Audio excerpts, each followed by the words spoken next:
I was doing, and I think I mentioned this before, a couple podcasts ago. I was doing research on depression, and yeah, I really have most of the signs, and it's really making me more sad. I don't sleep. I don't have an appetite. I'm moody as fuck. Real bad moody. Like, it's just a lot of the different signs that I have, and I don't know why I feel depressed, because I like to smile and I try to be happy most of the time. But anyway, I don't know why I feel this way. And I have been doing different natural things to get me out of my slump. And I think it's actually been working. I say in the last week, I only fussed at Kiki maybe once or twice. Probably Does twice. today count? Does today count? Is that like a barometer of how you keep track of your mood? How much you fussing? No. Oh, you should write it down?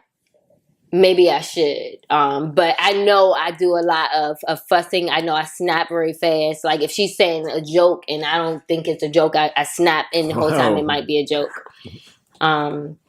You know, so it's different things that, you know, yeah. So anyway, I've been working on it, you know, with trying to do it the natural way. I don't want to go to the doctor and be like, doing?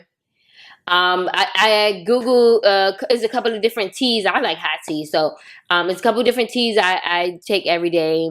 And it's a couple of other things I'm going to try, but I keep only finding it in pill form, and I don't like pills. So I'm trying to, like, ginseng and, you know, stuff like that. Mm-hmm. But I'm trying to find it in other ways that I can consume it, because I don't like taking pills. It really, I can't. It makes me nasty. I don't know.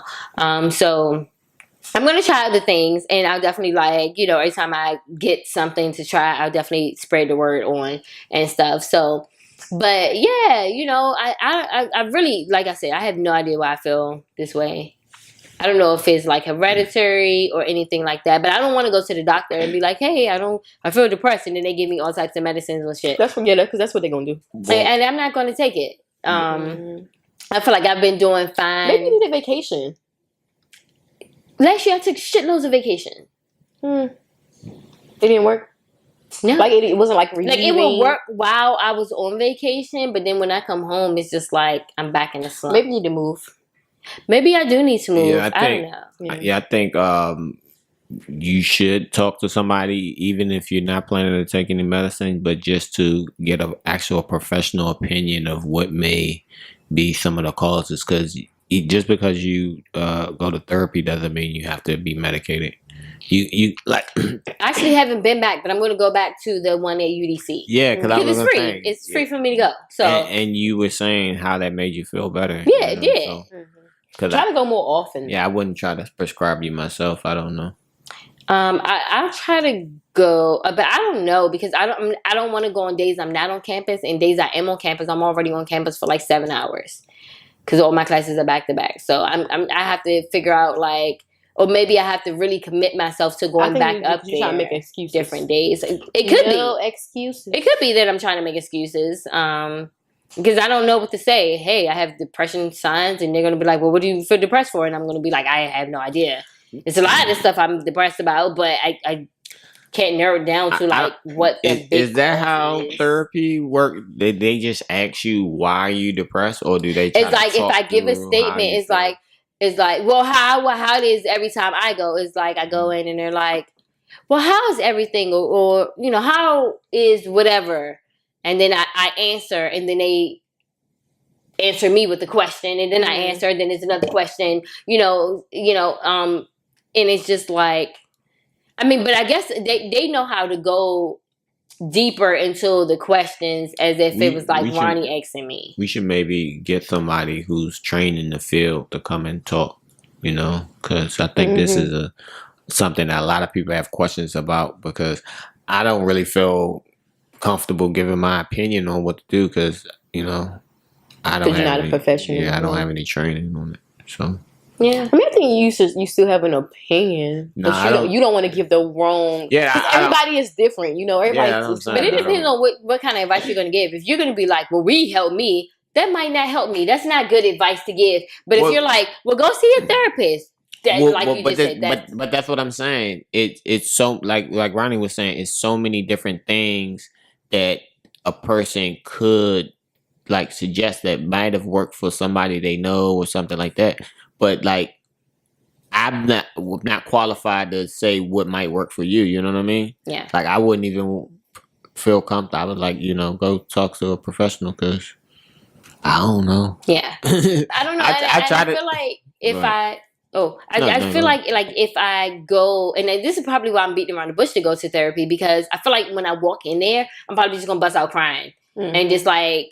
But that's crying is a good relief. It is. I last week I wanted to cry because Chipotle wasn't open. Crying, like that's how I know I'm moody. Yes. And it's like I don't like to cry and stuff. So, but I know I need to. Mm-hmm. Like even when I was thinking about talking about this on the podcast, I was like, maybe I shouldn't because I'm already super emotional and I don't want to be crying because then I'm gonna be like, y'all gotta edit that shit out because I'm a fucking G. Take a break. So edit this shit out. You know what I'm saying? But I just feel like I'm not the only one that's going through it. You're definitely the only not. one that's like, it's something wrong, but I can't tell you what. Mm-hmm. Yeah, you're definitely not. But that's what I'm saying. You like, I can't either though. The only people I would trust is at least someone who's trained in the field for at least some time. You know what I mean? Somebody and the one thing I found though, when you reaching out is trying to find somebody quality to talk to.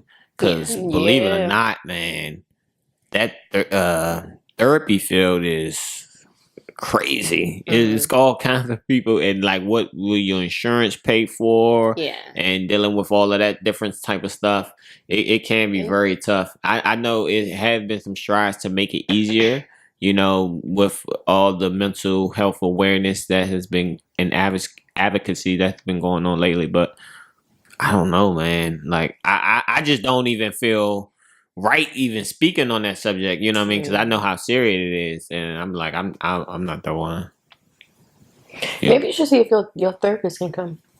Yeah, or I'll ask her and see what she says. Honestly, she is one of the more better therapists I've been to. I do find that a lot, and especially ones that take my health insurance, they are not. They're not helpful. Yeah, they are there because the insurance collecting the check. Right. Yeah. That's what I'm saying. I feel like my school therapist I'm not paying her out of pocket. She gets paid to be there. Mm-hmm. So when I'm talking to her, it feels a little more natural. But I would like to find that outside of the school because, like I said, I may not even go back after the semester. So what am I going to do to cope over the summer if I need a therapist to talk to? I have to go to different therapists now to figure out which one I think I might like. Because if I walk in and I don't get that good energy, I'm walking back out. Yeah. I can go talk to a stranger if I'm get some bad energy like I'm gonna get from a professional. You know what I'm saying? So I don't know. It's tough. I understand. Yeah, it's definitely a lot. But as I'm going through all of this stuff in my head, I see like a lot of people going through the same thing. Like I was telling, not in the deep detail, but I was telling you guys about 4 off of Black Ink Crew, and he was just on the last episode. He was talking about him going through depression and how he wanted to kill himself. And I feel like sometimes you need strong people around you that remind you that you need to be here. Like, I want you here, even if you don't want you here. And Ryan was his person. And, he was hugging him and they was crying and he was just like, I love you and you're somebody and, we need you here and stuff like that.